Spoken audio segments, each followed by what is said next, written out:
delay, Bradley. I do the countdown, and there's a slight delay from when we actually go live. That's okay. I'll just keep smiling into the camera. There you go. Episode number 8, I believe, of the Bradley and Mitch podcast, to be named something maybe in the future. And today's topic is going to be, well, this segment's topic, maybe not today. It's one of my pet peeves. A lot of people say, today on this episode. The topic... In this video, you're going to hear. Oh, I just want to. It's like fingernails on a chalkboard for Mitch. Like, oh my gosh! In this letter, you're going to read. On this postcard, you're going to see. In this house, you're going to sleep. Oh my goodness! I do have the ability to push the finish button. You know that. Look, if you just tuned in, we haven't Mitch hasn't had a chance to introduce the episode. The reason we're doing back-to-back episodes is because we're lazy. No, it's because our schedule's incredibly busy. And when we originally started this, we said, let's do a minimum of 2 at a time, and then take a break and do 2 more, and then take a break and then do 2 more. That way, there's plenty of content for y'all, but we don't have to give up the same time every day or every week because our schedules are so busy, right? So if you're viewing now and you viewed the previous episode, thank you for indulging us. If you thought we were boring the last time, that's cool too. I totally get it. Why would he be here? You know, it's all right. Yeah. Won't hurt my feelings.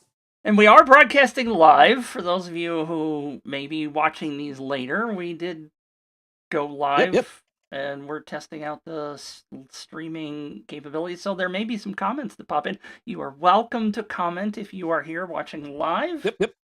For sure. If you say nasty things or send spam, I may not mention it on screen, but that's okay. But wait. If you spam the chat, we'll get a chance to clown you a bit. That's all. There you right? go. So fair warning. If you spam the chat, you might hear from us. And that'd be all right. Because it is, you're right, it is open game and free speech and whatever you want to call it. Because That's right. Let's do it. So what are we talking about today? The title that I put on there and that we conversed about beforehand was, would you, I'm starting to be Doctor Who, not Doctor Who. What's his name? Should you eat a cow? Could you? Dr. Seuss. Dr. Seuss, yes, that one. Not Dr. Seuss. Should you create a campaign? Maybe you're an agency, maybe you're learning marketing, maybe you're starting out. Would it be a good idea to create a campaign for a client, either ahead of time before you've ever talked to them, or once you've got them kind of on the hook? Would you do it for free? Quote, do it on spec such that maybe you get paid later. Yep. And also an addendum there. Should you work on a performance basis? Like, if they sell 1,000 widgets, they pay you because those people came in through your campaign. In my view, it's not a clear answer. So do you feel very strongly one way or the other?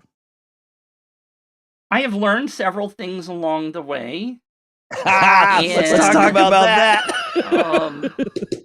I am an advocate if there's a really strong trust for possibly working on a performance basis. But even now, I am more apt to ask for an upfront fee and maybe take a lower performance percentage or however you work that out, because I have done things where, hey, Joe and I are going to work together and we're going to create this great campaign, and it's going to come out. And he negotiated, the one guy negotiated this 30% commission on every sale from everything that came into this business. We were going to get 30% cut, and he and I were going to split that 50-50. Okay. 4 months later, after building the freaking thing, the client said, we're going to go a different direction. And none of it, we got paid nothing. And so we both sort of agreed that maybe next time we should get some upfront, right? So there was months and months of wasted.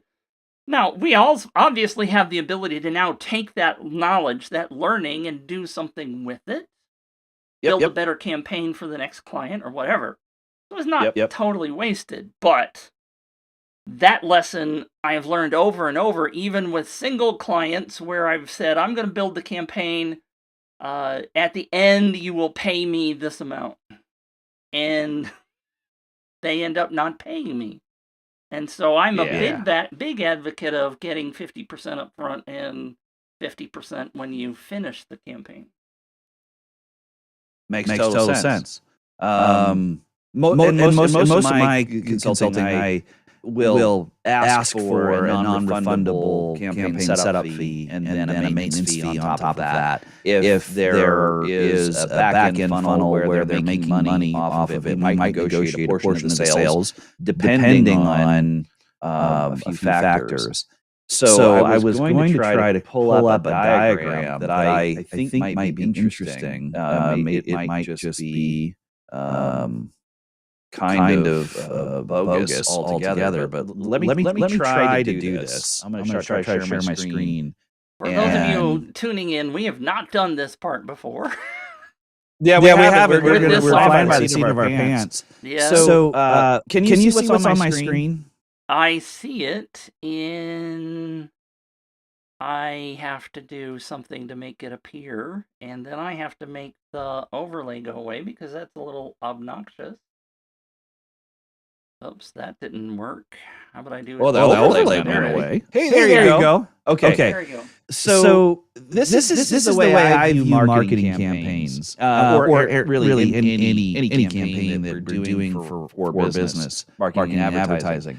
It's really three things put together, and I want to credit the authors of where those three things came from, and then share some of my own observations. The market message media trifecta comes from Dan Kennedy. And the avatar offer and copy come from a guy named Jim Edwards. I believe that the avatar offer and copy work better in my own mind. But they're really the same. They're one and the same. They're just called something different. Right. If I'm working on spec, or I'm working on a competition, or I'm trying to earn my way in, I need to have control, or at least a significant input on all three: market, message, media, or avatar, offer, and copy. So one of the things that I'm really good at is copywriting. Yeah. And you can kind of see here if you have a really good offer and really good copy, then I'm sorry, this is really wrong. You get mediocre results, right? If you have the right market and media, you get no results if the offer sucks. Right. So here's the deal. When I do this, and I'll go ahead and stop sharing if I can. When I chat with my clients, and when I'm working toward finding an answer on whether or not we're going to do this on spec or we're going to do this in a regular agreement, if I have substantial control of all three, then I'm okay to work on spec because I know how it works. And I'm going to push back. I'm going to make sure that we have the market right? The avatar is understood. We know what journey they want to go on. We know where they've been. We know what challenges are ahead. We know who their enemy is. They're going to beat them when they're down. We know all of that stuff. We also then can work that into the copy to be able to come up with the offer and bridge the gap. Make sure that we answer all the questions that they have. Take care of objections and that kind of stuff. And it all works out on its own. But man, if I have to do this without any control, and somebody just wants me to create a campaign and write the words, they're going to have to pay me to do that because I can't guarantee results. I can't I think that's maybe the underscore there is that you and I would be irresponsible if we would guarantee results. We can't. We can guarantee that the setup will work. We can guarantee rock solid copy. We can guarantee all these other things, but we can't guarantee results because we don't control everything. Right. And we talked earlier, and we've said it multiple times.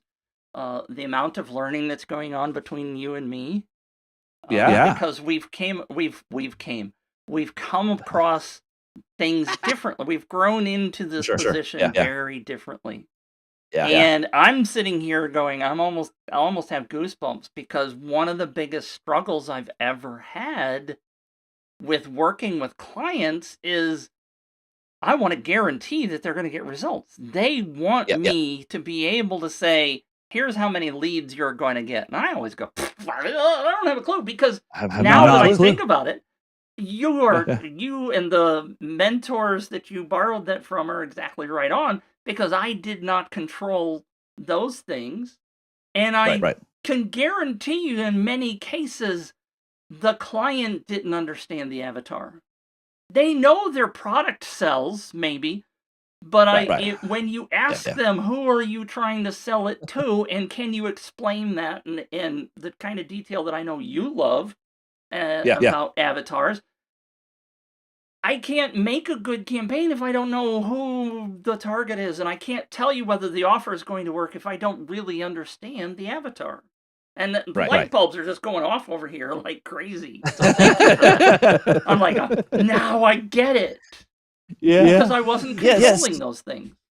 You have that's the challenge, and I would suggest that I would. What you said bears repeating. Most people who are in this game don't understand the avatar. They have no idea who they're selling to. They woke up one day. It's the entrepreneurial myth, the E-myth, right? They woke up one day and said, I don't want this job anymore. I'm going to go sell my services or go sell a product to somebody else, and I just want to be my own boss.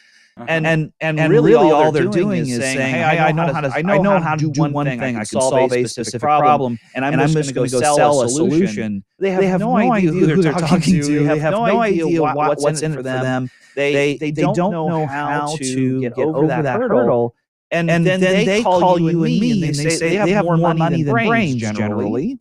And they will say, look, I'm okay. Look, the fee is fine. You can take 25% of the take on the whole thing. I'm good with that. I just need for you to be at my beck call, and I need for you to drop everything and put this campaign together. We've got to launch this weekend. And you and I think we both go, wait, hold on just a second.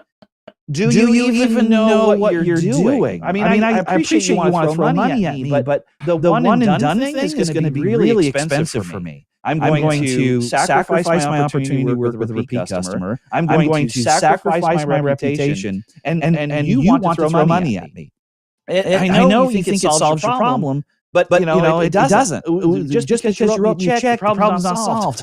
So how do we work together to solve the problem? And then once we understand how we're going to solve the problem, then we craft the deal. What does it look like? What do you need from me? What do I need from you? Can we all agree to that?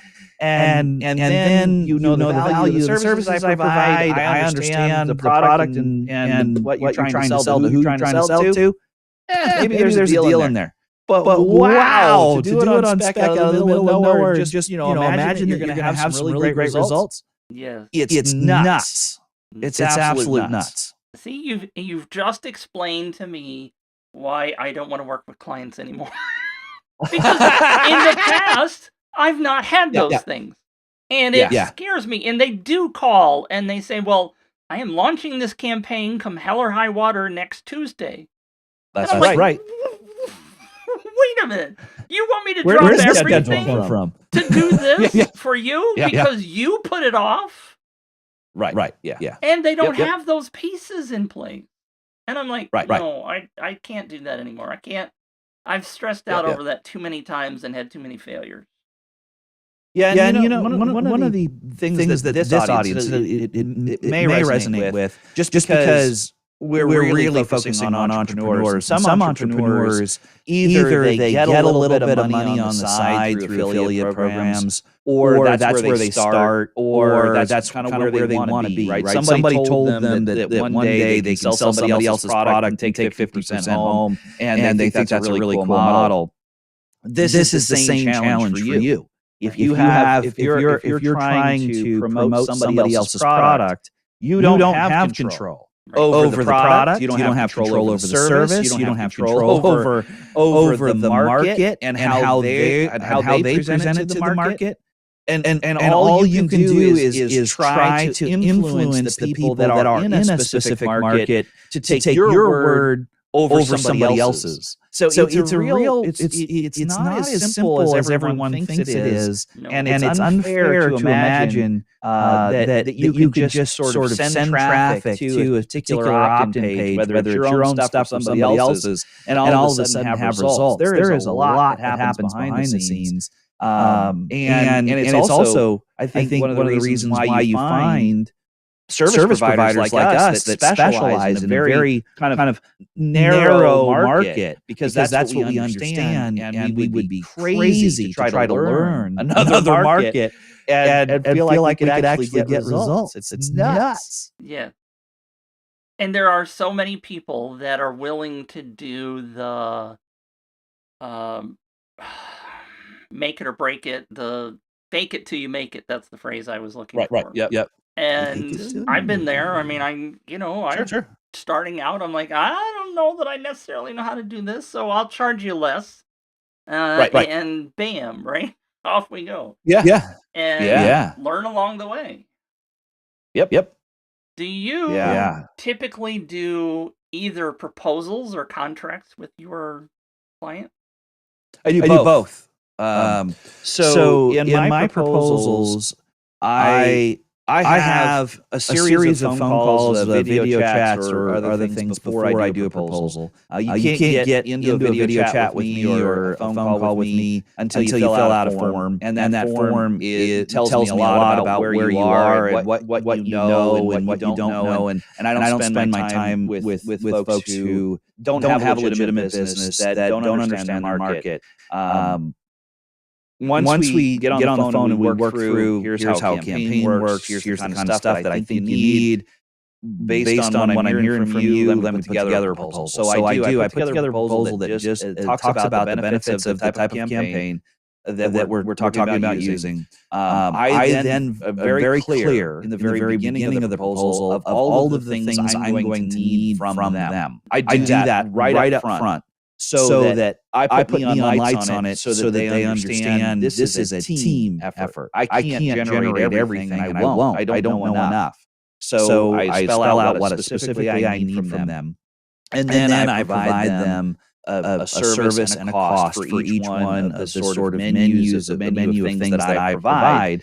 And then because this works really well in all the other professional services that I do, there's always an additional services section that says you never asked for all of this, but if you want some help doing this, I'm happy to help you. There's no price associated to it or anything else, but it is what it is. And then I personally have an amazing, what I believe is an amazing guarantee.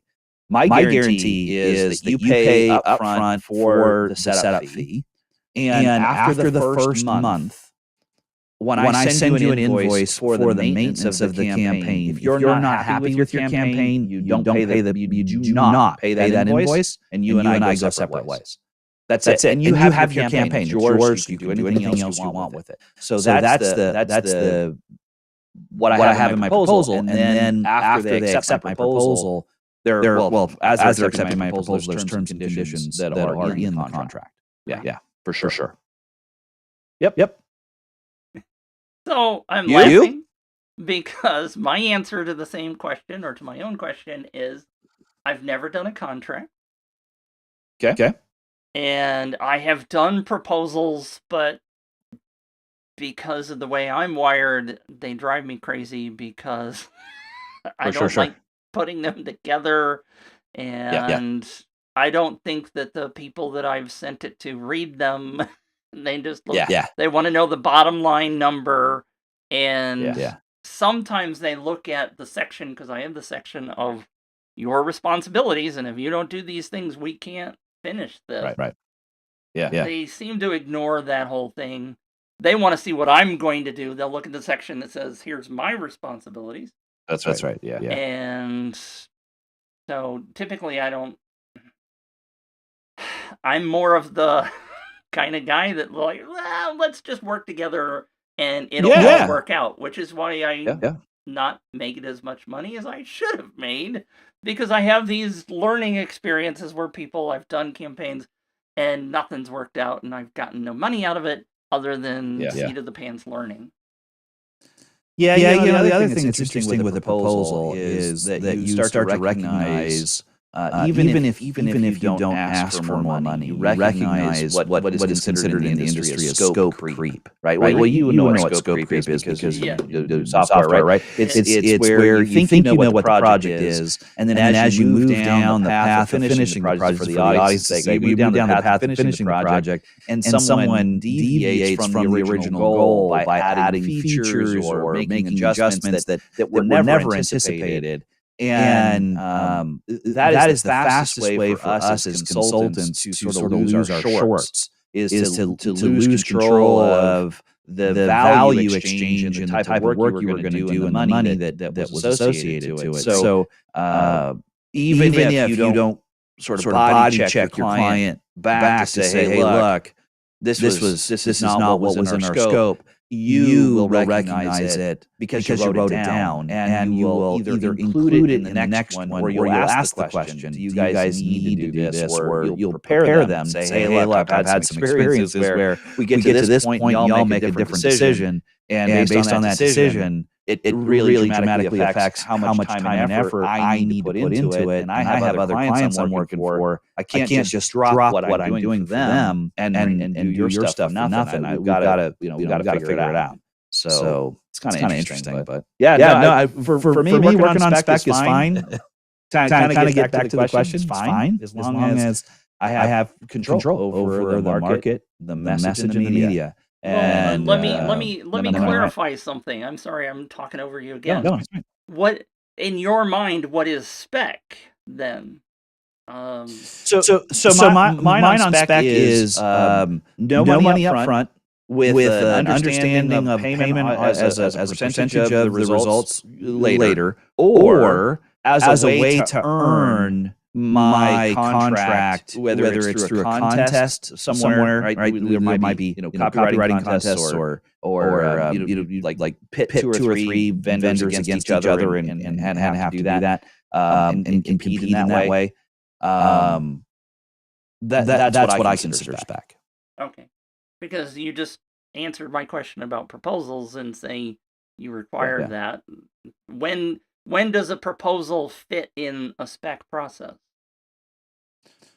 So for me, in the spec process, the proposal is after we get a chance to talk about what you guys are going to do for me, what I need to do for you, and we sort of marry up the challenge that's in front of us.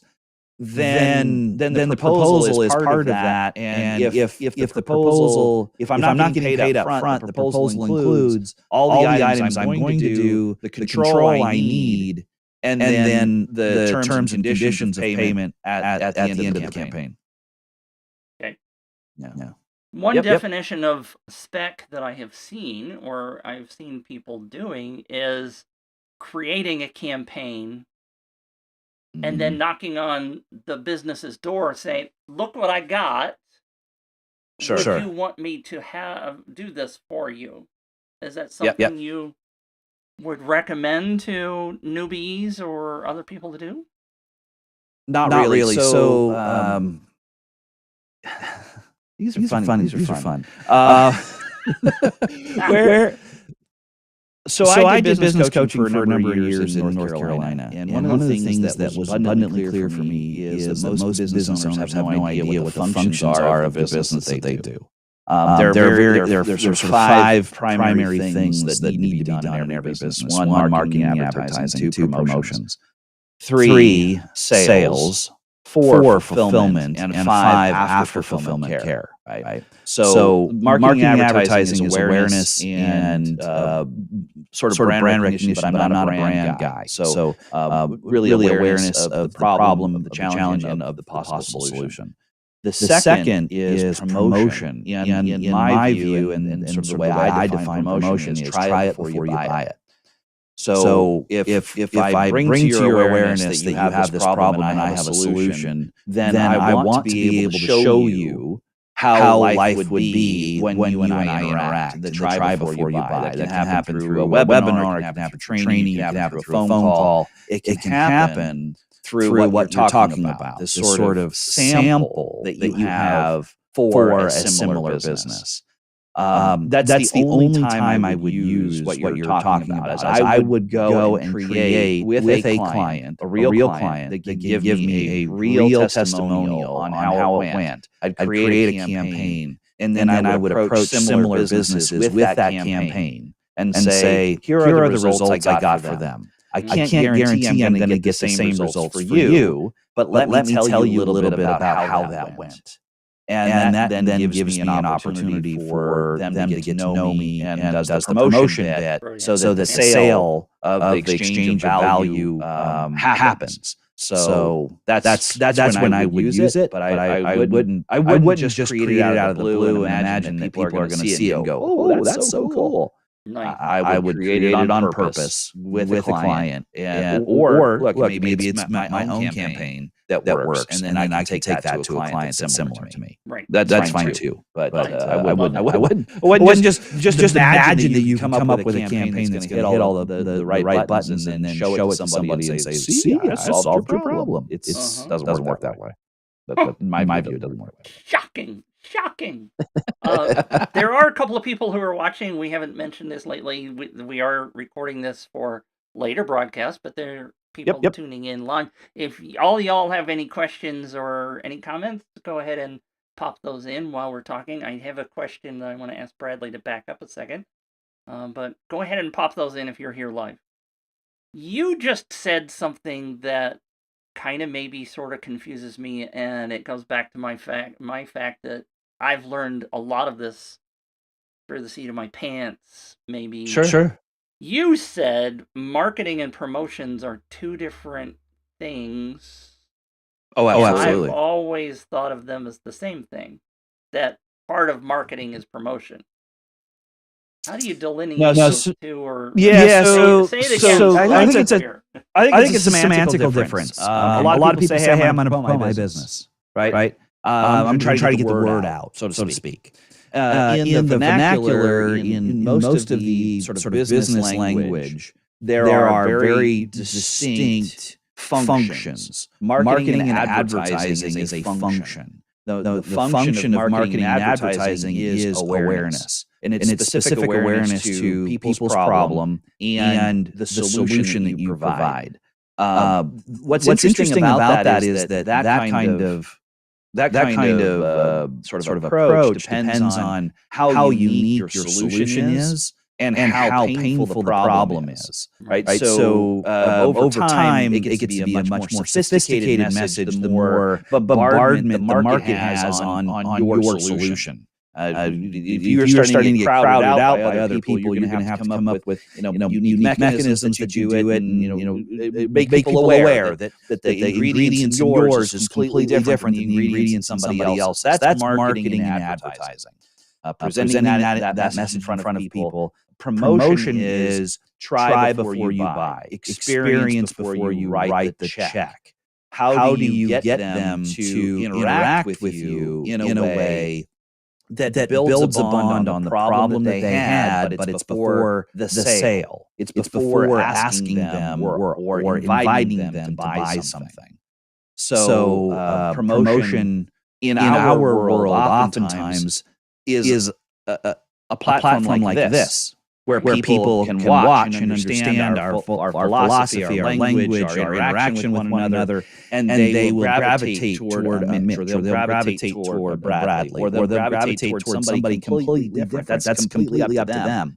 But this is a promotion. when you put out information on social media and other things on, why don't you try this? It might help solve your problem. That's promotion. They try before they buy. And then you get to the sales cycle. Does that help clarify for you? Yeah. Okay. We actually have a, huh? What were you saying? I was just going to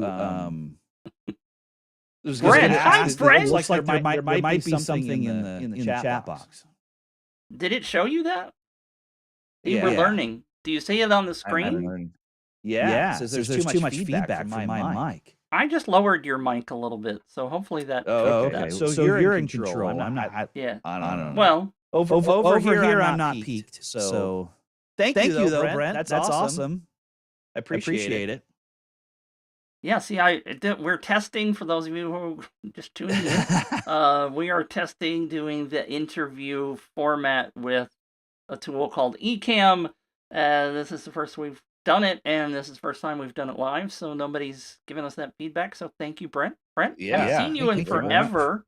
He's one of my mastermind members, founding member in my mastermind, and I haven't seen him in forever. So it's good to see you, Brent.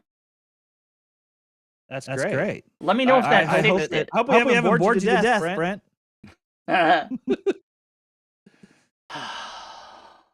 So I think it's been 30 minutes. We beat this one to death, I think. Oh, I don't know. You could always go longer. that could be a problem. It's always a problem. I mean, that was one of the compliments that I got, by the way. Yes. Maybe I should not say this, but I was complimented for my ability to over-deliver on the Copilot show, and no show was ever under an hour. It just didn't happen when I was on board. Yeah. I think so back to this idea of promotion, right? Is you maybe you can see a little bit of your own personality in that you have this heart to over-deliver. And it's something that you can't explain in the marketing and advertising. Right? People have to see it to believe it. They have to experience it to know it. And then all of a sudden, it becomes part of who you are. And that's one of the reasons why I'm not a big brand advertiser. I don't care what logos are. I'm not here for brand awareness. Brand awareness comes from people knowing you, how you run your business, and how you interact with them. So you're building your brand in the promotion activity as well as everything else that comes past it. So I think it's awesome. Super duper. I've really enjoyed this conversation. I've told you I've learned a lot, and hopefully a lot of people have done that as well. Where can people find you, Bradley? You can send me an email to bradley@waldropcommunications.com. When you do that, I'll reply back and I'll say hi, but I'll also provide you with a link for a free mastermind that I'm doing on viral marketing. First session should be this weekend. It should be 4 weekends in a row. We'll do it live and record it at the same time, and we'll do what we can to help you develop white hot leads for your market, so you get more clicks and more sales, and you can take less Tylenol. Nice. So for those of you who are not watching live, this is recorded on May 18th, so you still can come back and catch up with Bradley on that later on down the road at that same email address. Yep. And you, how about you? How can people get a hold of you? The best thing to do is to sign up for my newsletter right there on the homepage of thankyouPageMagic.com. I tend to say it way too fast, and I go thankyouPageMagic.com, and people probably can't hear it. Someday I'll have a little thing that shows up down. .com. Ooh, say it in a low voice. Thank you, Page. That's right. We'll use our low late night DJ voice if you want to get a hold of Mitch and be able to take all the pain out of your business. All you have to do is go to thankyouPageMagic.com. I don't think I will claim that I can take all the pain out of your business. Let's not go there. No. Okay. Well, maybe you take the pain out of lead generation. There you from go. Your business or something. How about that? That's much better. And by the way, currently, if you want to catch up on the back episodes, you either should get them on the podcast thing that you're using now, or currently there is a short link that says hearmitch.com. You can find me over there, and we'll see if we can get you that. 2 years from now, hopefully that link still works. We'll see. Thanks, Bradley. Awesome. We will catch you again. Sounds good. Take care, y'all. Bye.